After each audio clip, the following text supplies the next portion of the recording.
수강생들이 질문엔 48시간 안에 답을 올려야 합니다. 이 일만을 맡고 있는 아르바이트생도 있습니다. 정말 많을 때는 뭐 100개씩 달아본 적도 있고. 하루에요? 예. 일일이 다 해줍니까? 다 해줘야죠. 제 업무이 그건데요.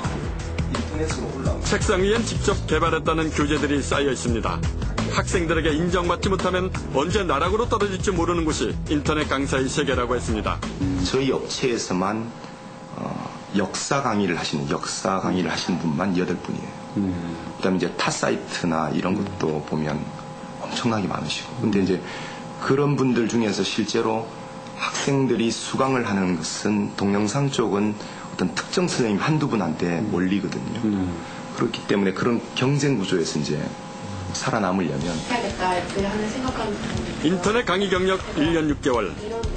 아직은 신인이라는 과학탐구 강사인 그녀는 틈날 때마다 강사 개인 페이지를 찾습니다.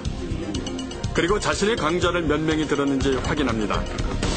그녀는 50여 개의 강좌를 운영 중인데 그중 1000명이 넘게 들은 강좌들도 눈에 띕니다.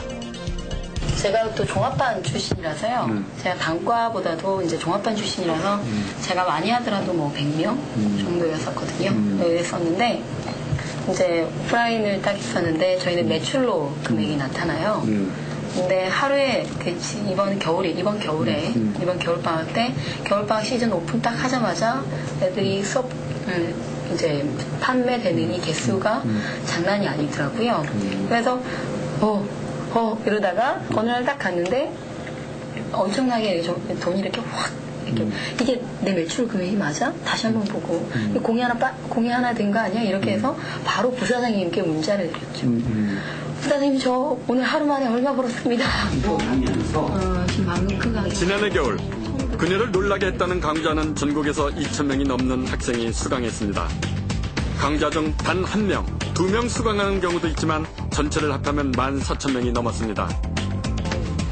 수강생의 숫자와 매출액을 확인할 때마다 뿌듯함을 느끼지만 부담감도 크다고 했습니다.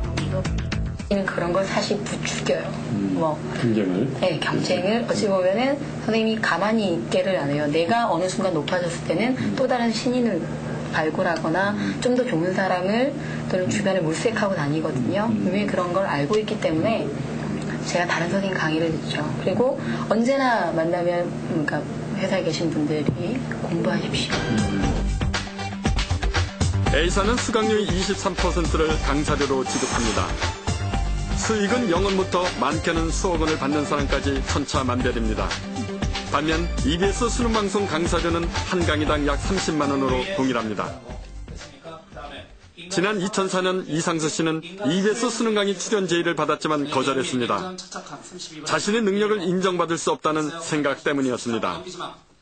여러분 EBS에 이런 유명한 스님을 모셔왔습니다. 이 스님 강의를 들으십시오. 라고 하냐는 거죠. 안 합니다. 홍보. 네, 안 합니다.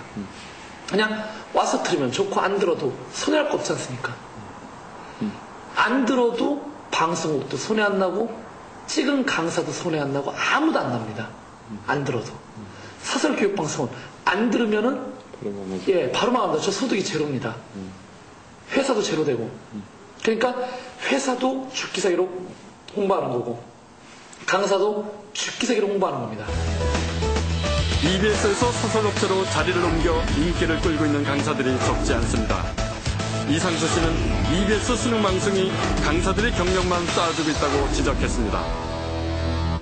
이제 안타까운 게 아이들을 진짜 가르치겠다는 부분도 있지만은 또 몇몇 선생은 EBS 강사였다라는 그 타이틀이 필요해서 들어갔던 분이 없지 않아 있습니다. 학원가에서 인지도가 없는 선생님이 EBS를 들어가서 인지도를 쌓고 다시 사교육에 나와서 자기 개인적인 부를 창출하고 또는 학교에 계신 선생님들이 사교육에 나오기 전에 거쳐가는 코스로 잘못해서 지금 전락된 분이 없지 않아 있습니다. 네, 참으로 이상한 일입니다. EBS 수능 강의는 재미가 없다고 하는데 EBS 출신 강사들은 오히려 사교육 시장에서 유명세를 타고 있습니다. 자, 권 PD. 네. 조금 전 그 학원 강사의 이야기를 들어보면은 결국 EBS 수능 강의가 이 강사들 경력만 쌓아준 꼴이 되어버렸군요. 네. 모든 EBS 수능 강의 강사들이 유료 사이트로 옮기는 것은 아니지만 네. 그런 측면이 있다고 할 수 있습니다.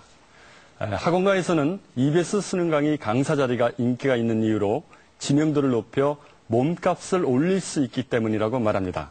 네. 자, 인터넷 수능 강의의 경우 속칭 그 인기 있는 강의 기준은 무엇입니까? 네, 특별히 정해진 기준은 없습니다.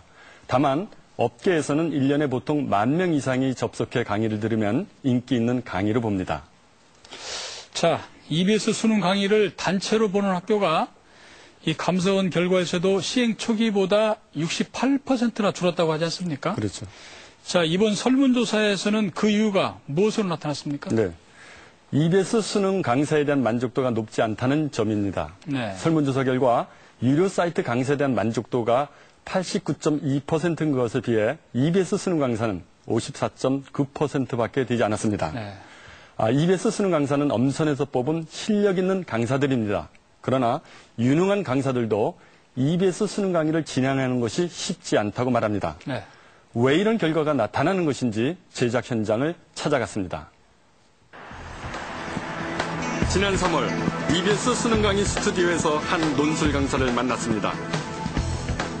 이만기 씨는 5년 전 EBS를 떠나 유료 온라인 업체에서 강사 생활을 하다 올해 다시 EBS에서 논술 강의를 맡았습니다. 뭐 준비하셨어요? 그 교재하고 이제 그 일종의 그 시나리오라고 말하나요? 그런 거. 녹화 시작 전 그래픽 담당자와 자막을 확인합니다. 작은 실수 하나도 하지 않기 위해 세심하게 신경을 씁니다. 발음을 잘하려면 입을 충분히 풀어둬야 합니다. 작은 글씨가 빼곡한 대본엔 50분 동안의 강의 내용은 물론 칠판에 적을 내용까지 꼼꼼하게 기록되어 있습니다. 원활한 녹화 진행을 위해서입니다.